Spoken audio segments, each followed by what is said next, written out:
13절부터 17절입니다. 마가복음 2장 13절부터 17절 말씀을 읽고 예수님을 만날 수 있는 사람이라는 제목으로 말씀을 함께 나누려고 합니다. 제가 읽을 때 눈으로 잘 따라와 주십시오. 예수께서 다시 바닷가에 나가심에 큰 무리가 나왔거늘 예수께서 그들을 가르치시니라. 또 지나가시다가 알페오의 아들 레위가 세관에 앉아 있는 것을 보시고 그에게 이르시되 나를 따르라 하시니 일어나 따르니라. 그의 집에 앉아 잡수실 때에 많은 세리와 죄인들이 예수와 그의 제자들과 함께 앉았으니 이는 그러한 사람들이 많이 있어서 예수를 따름이러라. 바리새인의 서기관들이 예수께서 죄인 및 세리들과 함께 잡수시는 것을 보고 그의 제자들에게 이르되 어찌하여 세리 및 죄인들과 함께 먹는가? 예수께서 들으시고 그들에게 이르시되 건강한 자에게는 의사가 쓸데없고 병든 자에게라야 쓸데있느니라. 나는 의인을 부르러 온 것이 아니요 죄인을 부르러 왔노라 하시니라. 아멘. 예수님을 만날 수 있는 사람 누구일까? 여기에서 이제 만난다라는 이야기는 예수님을 영접할 수 있는 사람, 또 예수님과 동행하기를 원하는 사람,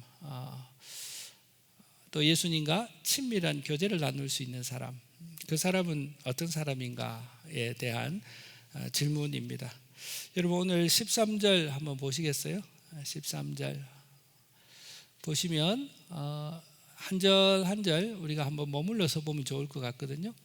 예수께서 다시 바닷가에 나가심에이라는 표현이 있습니다. 우리가 글로 읽었지만 우리 머릿속에 우리 예수님을 한번 상상해 보십시다. 예수께서 다시 바닷가에 나가심에 말씀을 읽는데 저의 마음에 눈에 들어오는 단어는 다시라는 단어였습니다. 한 번이 아니셨던 것 같아요. 주님은 사람들이 알아주든지 알아주지 않든지 간에 거듭 바닷가에 나가셨습니다. 이 바닷가는 이 당시에 어떻게 보면 사람들의 삶의 터전이지 않겠습니까? 사람들이 모여 있는 곳이 아니겠습니까? 우리 주님은 30년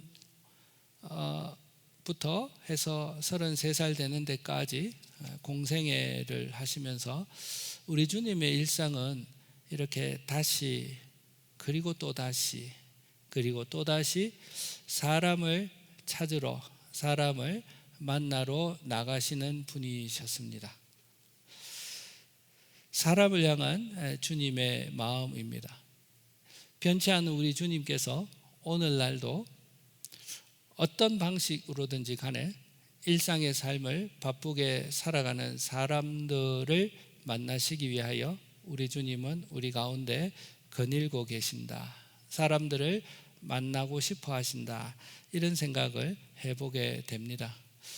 사랑하는 성도님 여러분, 오늘 본문에 보면 주님께서 바닷가에 사람들을 만나러 나아가셨을 때 오늘은 큰 무리가 예수님 앞에 나아왔다라고 본문은 기록하고 있습니다.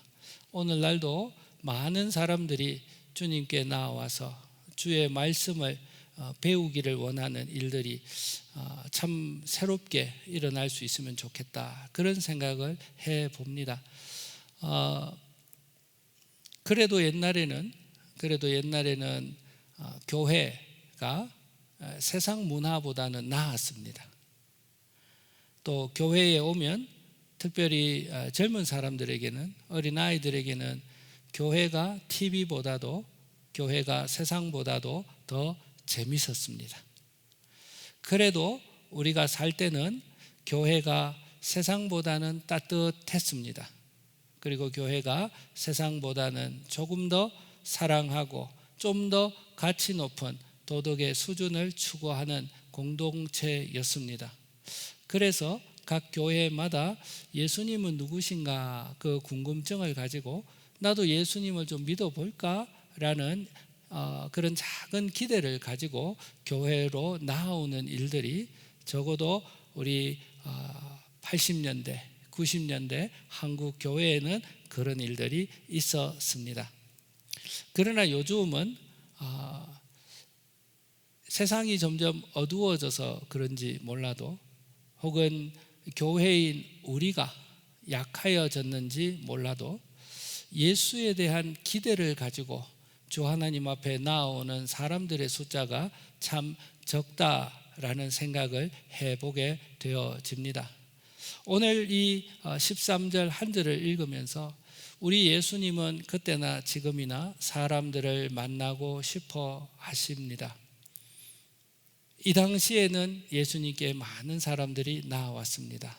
우리가 이 그림 하나를 마음에 품고 저와 여러분들이 기도할 때에 아버지 하나님, 많은 사람들이 주 하나님께 기대를 가지고 나아올 수 있는 일들이 주님 있기를 원합니다. 우리 그렇게 우리의 일상의 삶 가운데 조용히 주 하나님께 기도드리고 또 소원하실 수 있는 우리의 한 주의 삶이 되어지면 좋겠다, 그런 생각을 해봅니다. 그것이 우리 주님과 마음의 궤를 같이 하는 마음이지 않을까 싶습니다. 나오지 아니하는 사람들을 볼 때 우리 주님의 마음은 참 안타까우실 것 같습니다.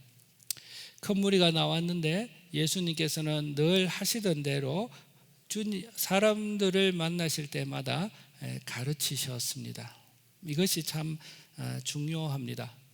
주님은 사람들이 이해하든지 사람들이 또 거기에 대한 반감이 있든지 기대가 없든지 간에 그에게 나온 사람들에게 있어서는 우리 주님은 거듭거듭 잊어버려도 거듭거듭 주님은 말씀을 가르치셨습니다. 우리는 참 깨달음이 늦는 사람인 것 같습니다. 상대방의 말을 잘 못 알아듣는 것 같습니다. 상대방은 나에게 여러 가지 이야기를 했는데 그 맥락과는 상관없는 상대방이 말한 한 가지의 단어를 내 식으로 해석하고 상대방의 의도를 전혀 이해하지 못하고 오히려 오해에 오해를 증폭시키는, 참 그러한 서로를 이해하는 데 있어서 우리는 참 무능한 사람인 것 같습니다.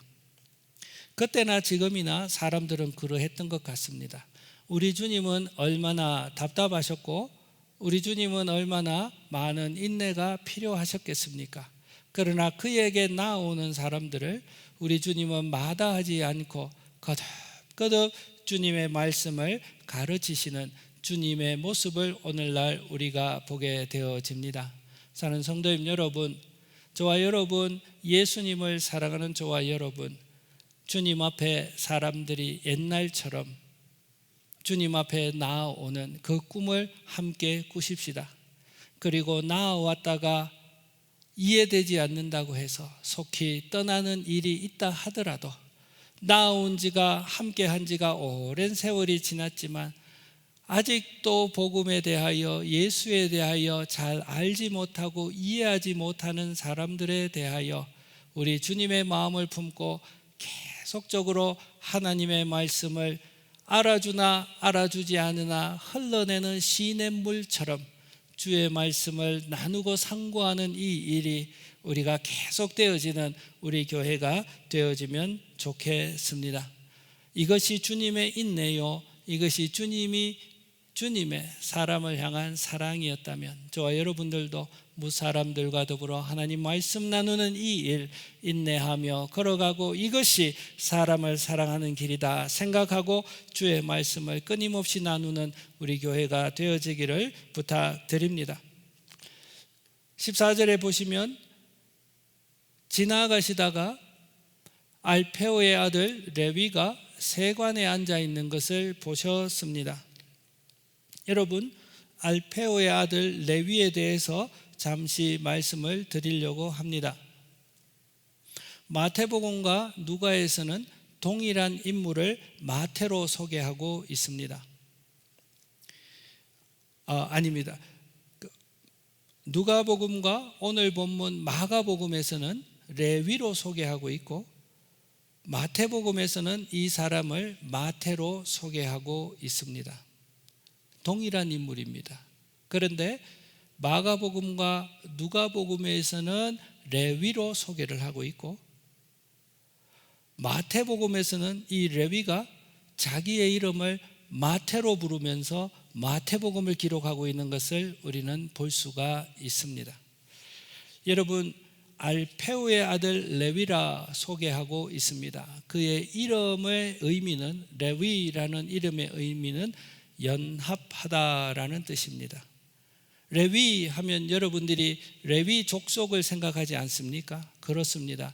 이 레위는 그의 가문이 레위 족속으로서 하나님과 연합하다라는 뜻의 레위로 그의 이름이 지어졌습니다.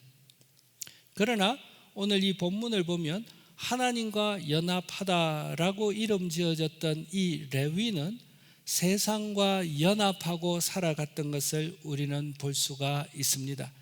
그의 직업은 세무원이었습니다. 세를 거두는 사람이었습니다. 돈을 많이 버는 사람이었습니다. 정당한 방법으로 돈을 버는 것이 아니라 여러 가지 술수를 사용해서 필요 이상의 세금을 징수함으로 자기의 이윤을 창출하는, 사람들에게는 욕을 먹고 사람들에게는 손가락질을 당하지만 그래도 물질적으로는 이 세상에서 떵떵거리며 살 수 있었던 세관, 그 일과 연합한 레위였습니다. 여러분, 이 레위의 내적 갈등이 살짝 엿보이는 듯 합니다. 그의 부르심은, 그의 원래의 연합의 대상은 하나님이었습니다. 그러나 그의 연합의 대상은 세상이 되고 말았습니다. 이 레위가 그 자신을 바라볼 때에 누구한테 말하고 있지 않지만 그의 부르심과는 동떨어지게 살아가는 자기의 삶의 괴리를 보며 마음 깊은 가운데 공허함과, 그리고 내가 다시 하나님과 연합해야 하는데 라는 그런 어려움부탄 소원들을 가지고 레위는 슬픈 듯, 그러나 겉으로는 유복하고 겉으로는 부유한 듯 살아왔던 레위였습니다. 이 레위가 결과적으로 예수님을 만나고 예수님을 따르고 난 다음에 그의 이름을 이렇게 부릅니다. 그가 기록한 마태복음에서는 자신의 이름을 마태라고 소개하고 있습니다. 이 마태의 이름은 하나님의 선물이라는 뜻입니다. 하나님께서 나를 부르실 때에 나의 인생은 하나님께 선물이 되었다. 그렇게 자신의 이름을 계명한 레위였습니다. 레위에 대해서 조금 더 살펴보겠습니다. 여러분, 레위는 말씀드렸던 것처럼 세금을 징수하는 사람이었습니다. 권한을 남용했습니다. 착복하는 사례가 많아서 같은 민족 유대인으로부터 백성에게 원성을 많이 샀습니다. 직업상 유대인이 아닌 다른 이교들과의 거래가 많았기 때문에 율법상 아주 부정한 자로 규정이 되었고, 압제자 로마의 하수인 노릇을 하였기에 유대인들에게 있어서는 반역자로 낙인 찍어졌고, 그의 사회적 신분은 사람들이 그를 인식하기로는 가장 낮았던, 가장 천하다고 여겨졌던 창녀와 이교도와 죄인과 같은 사람들이다라고 취급받고 있는 레위였습니다. 사람들은 그의 권력 앞에서, 그 앞에서 웃기도 하고 미소도 띠고 안부도 묻는 인사를 했지만 그를 바라보는 사람들의 속마음은 질시와 지적질과 나쁜 마음, 그를 정죄하는 마음이 가득 찬 것을 레위는 느끼고 있었을 것입니다. 얼마나 그의 마음이 공허하고 슬펐을까요? 겉으로는 삶이 부유했고 남들보다 조금 유복한 생활은 했을지 몰라도 자기에게 진심으로 다가오는 사람이 없어서 외롭고 공허하고 친밀한 관계에 대한 그리움과 슬픔과 고독과 허무와 방황이 레위의 마음을 표현하는 단어가 되었을 것입니다. 오늘 본문에 보면 이러한 레위를 주님은 세관에 앉아 있는 것을 보셨다라고 말씀하고 있습니다. 주님은 레위를 보셨습니다. 사랑하는 성도님 여러분, 주님이 레위를 보셨다는 이야기는 우리가 보는 것처럼 그의 겉모양만, 직업만 보았을까요? 그의 화려한 옷만 보았을까요? 그가 가지고 있는 재물만 보았을까요? 아닙니다. 우리 주님의 시선은 항상 그러했듯이 레위의 그 마음을 보고 계셨습니다. 주님은 그 레위를 바라볼 때에 그 공허한 마음을 살아가고 있는, 마음을 가지고 살아가는 그 레위의 마음을 보시면서 우리 주님은 얼마나 공감하셨고 컴패션 하셨고 안타까우셨을까요? 얼른 뛰어가서 안아주고 위로하고 세워주고 싶은 마음이 우리 주님의 마음에는 생기셨을 것입니다.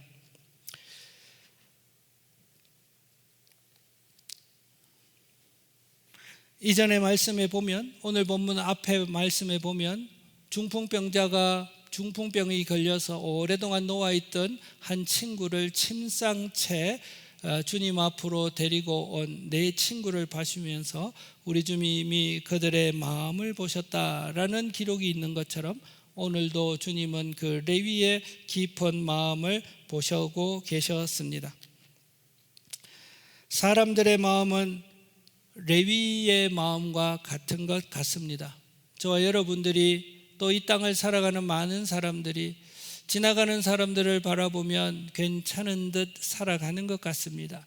재미있게들 살아가는 것 같습니다. 괜찮은 듯 나만 이렇게 힘든가 라는 생각이 들 만큼 다른 사람들은 예수님 없어도 잘 살아가는 것만 같이 보일 때가 많습니다. 그러나 성도님 여러분, 우리도 주님의 마음을 가지고 한 사람의 마음을 들여다보는 시간을 가진다면 우리는 깨닫게 되어집니다. 이 땅에 있는 모든 인생들은 그의 나이가 많고 적고 상관없이 한 사람 한 사람은 레위의 마음으로 외롭고 공허하고 친밀한 관계에 대한 그리움을 가지고 슬픔과 고독과 때로는 삶에 대한 허무함에 대하여 삶에 대한 방향이 설정되어지지 않아서 방황하는 이 마음이 이 땅을 살아가는 모든 인생들의 마음 가운데 있는 것 사실이지 않을까 생각되어집니다. 그 마음을 주님은 보고 계신다.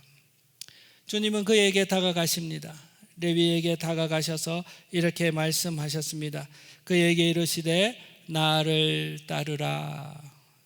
주님은 어떤 투로 레위에게 말씀하실까 상상해 봅니다. 아주 무서운 눈을 가지고 이 못난 놈, 너는 내가 너를 고치고 말 테야, 너는 나를 따르라, 그렇게 권위 있게 말씀하셨을까? 레위의 그 빈 마음을 너무나 잘 아시는 그 주님께서 마치 온 인생을 부르시는 주님의 마음으로 레위를 부르셨지 않으실까?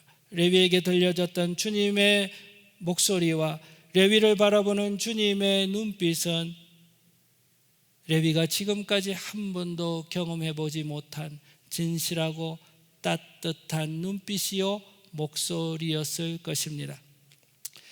그 말, 애정이 가득 담긴 말로 레위를 부르셨을 때 레위의 마음은 마치 정중하게 자기에게 제시되어진 초대장을 받는 느낌이 들었을 것입니다. 무거웠고 따뜻했고 거역할 수 없고 자기의 마음의 깊은 중심을 터치하시는 주님의 음성, 너는 나를 따르라. 레위의 마음은 거부할 수 없이 그 주님의 음성을 무엇인가인가 홀린 것처럼 일어서서 주님을 따르게 되었습니다. 오늘 본문에 보면 일어나 따르니라 라고 간략하게 소개되어졌지만 우리가 조금만 더 레위의 마음을 생각해 보면 레위의 그 중심 깊은 곳에 있는 그 버튼을 주님은 너는 나를 따르라 하시는 그 말씀으로 터치하셨기에 레위는 일어섰던 것입니다. 가난한 마음이 있었습니다. 누구도 자신에게 다가오지 않았습니다. 그러나 주님은 다가오셨습니다. 얼마나 마음 깊은 곳에 감격이 있었을까요? 배고픈 사람은 어떤 음식이든지 맛이 있습니다. 마음이 가난한 사람은 단순한 주님의 초청장에 감동하고 주님을 따라갑니다. 빈 마음이었던 레위, 돈으로도 채울 수 없었던 빈 마음, 허무함, 고독, 사람들의 질시와 냉대, 그 자신은 그의 원래의 이름대로 하나님과 연합한 삶을 살지 못한 채 세상과 연합하고 부와 연합하고 권모 술수와 연합하고 살아왔던 자신의 삶의 괴리에 큰 구멍을 보면서 괴로워했던 레위가 찾아오셨던 그 주님을 맞이하고 그 주님을 따라갈 때에 레위는 돈으로도 살 수 없는 큰 만족과 기쁨이, 기대가, 소망이 생겼습니다. 그래서 레위는 잔치를 벌였습니다.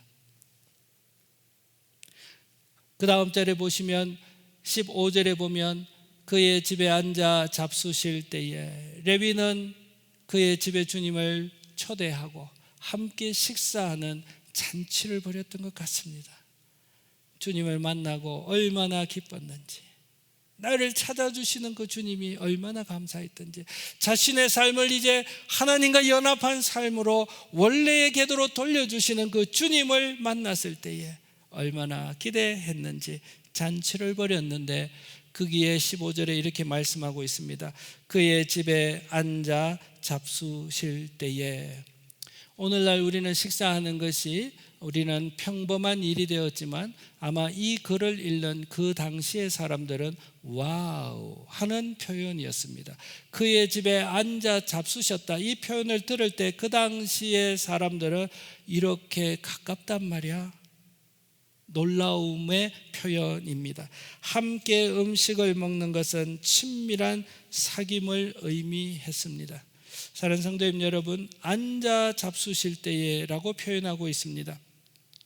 이전에 레위는 홀로 세관에 앉아서 눈물 흘리며 빈 가슴을 쓸어내리며 애써 태연한 척, 애써 행복한 척 표현하고 있었다면, 이제는 예수님과 함께 앉는 이 순간은 그의 중심으로부터 흘러나오는 기쁨의 표현에 앉아 있음이었습니다. 이전에 앉아있던 위치와 마음의 위치와 지금 앉아있던 마음의 위치는 완전히 다른 위치에 앉아있는 레위를 보게 되어집니다. 그렇습니다. 사랑하는 성도님 여러분, 우리가 주님을 우리의 마음 가운데 모실 때에 외로움 가운데 앉아있던 그 레위의 위치는 잔치하고 친밀한 교제를 나누는 위치에 앉아있게 되어집니다. 우리 예수 그리스도가 우리의 마음을 그렇게 바꾸어 가십니다. 레위의 마음을 바꾸었던 것처럼.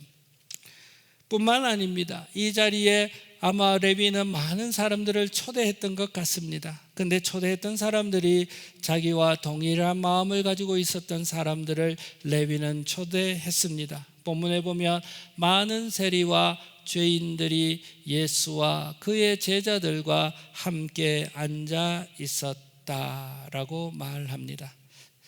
성도님 여러분, 가난한 마음이 있었기에 예수와 함께 앉아 친밀한 교제를 나누는 사람들은 모두가 가난한 마음을 가졌던 사람, 죄인과 세리들이 예수님과 함께 친교하고 있는 모습을 보게 되어집니다. 오늘 여기서 우리가 한 가지 깨달아야 될 일이 있습니다. 우리의 마음의 가난함은 매번 주님을 만나는 복된 통로가 되어진다는 사실입니다. 사는 성도님 여러분, 어떠한 이유에서든지 간에 여러분들의 마음이 가난하십니까? 그때가 주님을 만나는, 주님과 더불어 친밀한 교제를 회복하는 복된 순간임을 기억하고, 가난할 때에, 우리의 마음이 낮아질 때에, 그때 조용히 우리의 믿음의 눈을 떠서 나와 더불어 친밀한 교제를 나누시기를 원하시는 그 주님을 바라보고 주님 앞으로 조용히 걸어 나아가서 가난한 마음을 가지고 주 하나님께 나아가 조용히 주님을 불러보시는 저와 여러분들 되어주시기를 부탁드립니다. 왜 우리의 마음이 가난할 때가 없겠습니까? 때로는 충만한 것 같고 때로는 행복한 것 같지만 어느새 우리의 마음이 가난해질 때가 있습니다. 그때가 주님께서 너는 나를 따르라 라고 하시며 새로운 초대장을 우리의 마음에 안겨주시는 순간인 줄 알고, 마음이 가난할수록 가난하고 고즈넉한 곳에 나아가 주님께 이야기할 수 있는, 그렇게 주님과 더불어 앉아서 영의 식사를 나누는 그 친밀한 교제 앞으로 나아가는 그런 성숙한 방법으로 우리의 가난한 때를 지날 수 있는 우리 교회 성도님들 모두가 되어지시기를 주님의 이름으로 부탁드립니다. 그런데 이 모습에 대하여 반대하는 사람들이 있었습니다. 바리새인과 서기관들이었습니다. 이들은 부유한 사람이었습니다. 이들은 경제적으로도 부유했고 이들은 스스로도 부유하다, 스스로도 부족함이 없다, 나는 저 죄인들과는 비교할 수 없을 정도로 더 나은 사람이다, 도덕적으로도 더 낫고 지식적으로도 더 낫고 그리고 신앙적으로도 종교적으로도 나는 저들과는 비교가 되지 않을 만큼 나는 부자다 라는 그 바리새인들이 이렇게 말합니다. 죄인 및 세리들과 함께 잡수는 것을 보시고, 16절입니다. 죄인 및 세리들과 함께 잡수시는 것을 보시고 어찌하여 세리 및 죄인들과 함께 먹는가 라고 말하면서 예수를 비난합니다. 어찌 저런 사람들과 더불어 예수는 저렇게 친밀한 교제를 나눌 수 있을까? 여러분, 세상은 항상 그렇습니다. 자기와 레벨이 맞는 사람들은 교제하기를 원합니다. 그리고 좀 더 품격 있는 모임에 자기가 소속되어지기를 원합니다. 그리고 그 품격 있는 모임에 참여하지 못하는 사람들에 대하여 은근하게 경멸하고 은근하게 자기를 분리하고 차별하는 곳이 세상입니다. 그러나 주님의 나라는 그렇지 않습니다. 겉모양이 어떠하든지 간에 마음이 가난한 그 사람은 주님을 만나고 주님과 더불어 교제하고 회복되어지는 곳이 주님의 나라입니다. 예수님께서 이 말을 들으시고 이렇게 말씀하십니다. 그들에게 이르시되 건강한 자에게는 의사가 쓸데없고 병든 자에게라야 쓸데가 있느니라. 나는 의인을 부르러 온 것이 아니요 죄인을 부르러 왔노라 하시니라. 여러분, 이것이 저와 여러분들을 향한 주님의 초대장의 음성으로 들려지기를 주님의 이름으로 부탁드립니다. 예수님과 함께 앉아있는 사람은 마음이 가난한 자들이었습니다. 주님이 죄인을 부르러 왔다고 하십니다. 이 말씀은 자기의 존재에 대한 깊은 이해와 인식이 있는 사람은 자신의 부족함과 연약함을 알게 되고 주님을 찾게 된다는 의미입니다. 세상 기준으로 봤을 때 저 사람들이 죄인이기 때문에 주님은 죄인을 만나러 가신다. 그러면 주님은 교도소로만 가셔야지요. 그렇지 않습니다. 주님은 죄인을 부르러 오셨다. 이 말씀은 무엇이냐면 자기의 존재에 대한 깊은 이해, 자기 자신에 대한 깊은 인식이 있는 사람은 반드시 자신의 연약함을 알게 되어지고 주님을 찾게 된다는 의미입니다. 주님을 만나는 일은 복 중에 복입니다. 주님을 깊이 만나는 은혜가 저와 여러분들에게 있어야 합니다. 사랑하는 성도님 여러분, 그러나 우리의 연약함을 언제 찾을 수 있습니까? 내가 주님이 필요하다라는 이 마음을 언제 가질 수가 있습니까? 그것은 무엇이냐면 우리 자신을 말씀의 거울 앞에 비추어 보기 시작할 때에, 우리는 말씀의 거울 앞에 우리 자신을 비추어 볼 때에 우리 자신의 연약함과 부족함을 깨닫게 되어집니다. 나는 말씀 앞에 설 때는 항상 부족합니다. 그 부족한 마음이 우리의 마음에 생겨나고 그 부끄러운 마음이 우리의 마음에 생겨날 때에 우리는 조용히 주님을 찾게 되어져 있습니다. 말씀의 거울 앞에 자신의 존재를 비추어 보지 못한 사람은 마치 건강한 사람이 의사를 찾을 필요가 없는 것처럼 자신의 연약함을 비추어 보지 못한 사람은 예수에 대하여 관심이 없는 것입니다. 그러나 저와 여러분, 하나님의 말씀 앞에 우리 자신을 조용히 비추어 보기 시작하면 여러분 자신 있습니까? 여러분 우리가 완전합니까? 바리새인과 서기관들처럼 나는 오케이라고 말할 수 있는 자신이 우리에게 생깁니까? 그렇지 않습니다. 말씀 앞에 서게 되어질 때 우리의 마음 가운데 깊은 탄식으로 주여, 주님이 필요합니다. 우리가 그 고백을 드릴 수밖에 없지 않습니까? 벌거벗은 자신의 모습, 한없이 부끄러운 내 내면의 진실이 말씀의 거울 앞에 드러날 때에 우리는 주님을 찾게 되어집니다. 어떤 사람이 예수님을 만날 수 있을까요? 어떤 사람이 일상의 삶을 주님과 더불어 친밀하게 걸어갈 수 있을까요? 어떤 사람이 일상의 삶을 살아가며 주님께 전적으로 의지하며 마음을 주님 앞에 드리고 살아갈 수 있을까요?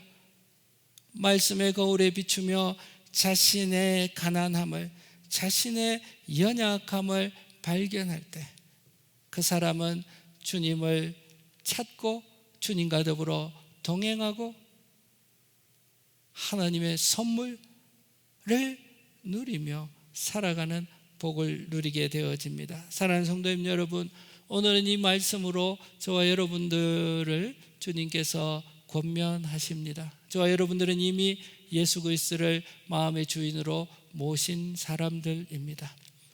모신 것이 시작이라면 이제는 주님과 더불어 친밀한 교통, 친밀한 교제가 시작되어야 합니다. 주님과 더불어 축제가 시작되어야 합니다. 사람들을 초청하는 일들이 시작되어져야 합니다. 그 일은 어떻게 일어날 수가 있습니까? 한 주의 삶을 사시면서 찬송과 말씀에 비추어진 자신의 모습을 끊임없이 반추하고 우리 자신의 진실한 모습을 벌거벗듯이 주님 앞에 바라보기 시작하면서 우리의 마음 가운데 주여, 저는 주님이 필요합니다. 한 호흡도 제 의지로 연장할 수 없는 연약함이 저에게 있습니다. 삶의 한순간도 주님이 내 마음 가운데 주인 되어지는 삶을 살아가기에 제가 참 턱없이 부족하다는 것을 인정할 수밖에 없습니다.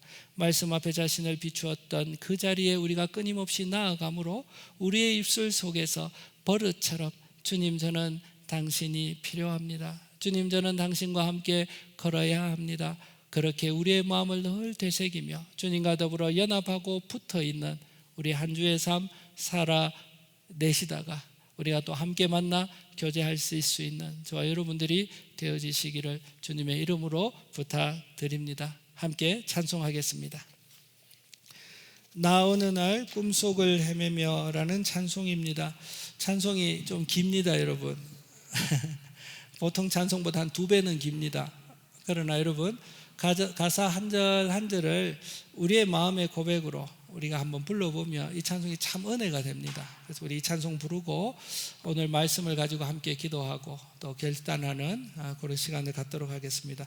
우리 같이 한번 찬송 부르면 좋겠습니다.